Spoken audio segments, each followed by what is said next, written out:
Canada prevails 6-0 today against the Italians to move to 2-0 at the World Championships. I'm Owen from Owen Talk Sports, and let's go over this game where Canada defeated the Italians. As you see by the stats here, shots on goal were 41-19 in favor of Canada. Canada did score a power play goal in this game. They did take more penalties than Italy. They had 6 penalty minutes compared to Italy's 4, and they did dominate Italy in the face-off dot 64-36. So Canada, it was a pretty expected result for Canada.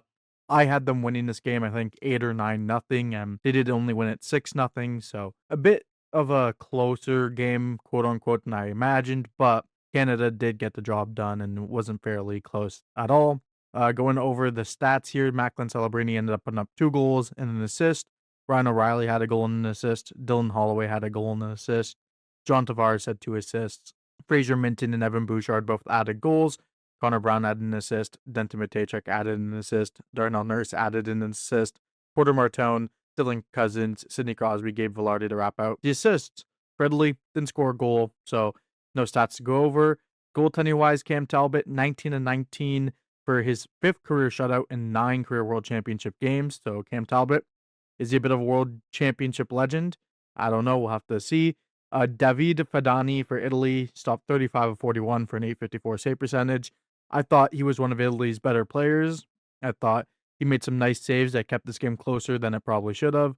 Canada probably could have added a few more, but Fadani, I thought, did a good enough job. I don't think there are truly any weak goals that I can fully remember that he let in. I thought most of them were nice shots, like the Bouchard goal. Celebrini's, one of his power play goals was a really nice shot.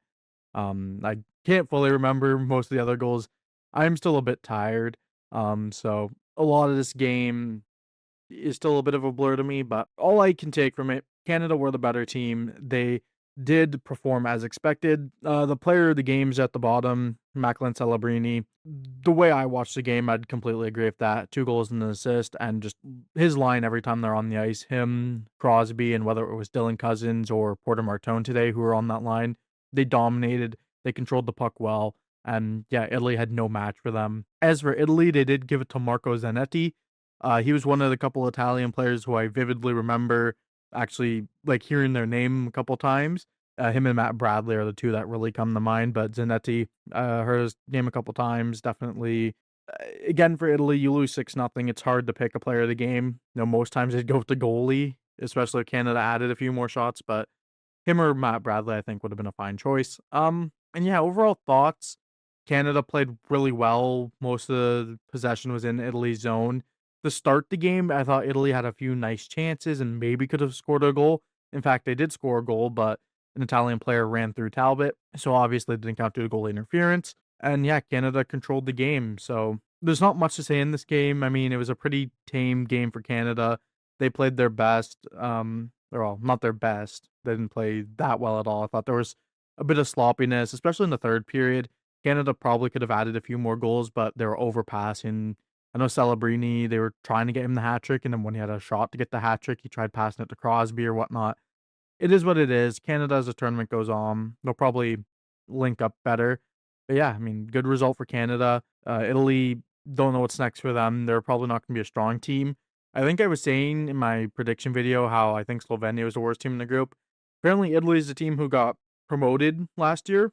Not wasn't Slovenia. So Slovenia, they might be a better team than Italy. It all depends. Italy did have the experience at the Olympics. That might help them a little bit. And from here, we don't know. I don't think Italy will be a threat for any medals or even the quarterfinals. Their goal is just to probably stay in the World Championships for 2027. Other than that, there's not much else to talk about. Wasn't a high-action game. Wasn't a close battle. Canada really dominated. We're going 2-0. I think they should go 10-0. 2 of the first 10 wins they need, they got. Our next game is Monday at 10:20 a.m. versus Denmark. Another early start. I'm not a fan of these early starts. I'd much rather a more later starts. And so yeah, there'll be a game review after that one. Then we get a couple days break, and yeah, Canada, good start to World Championships, 2-0. We'll see where they go from here.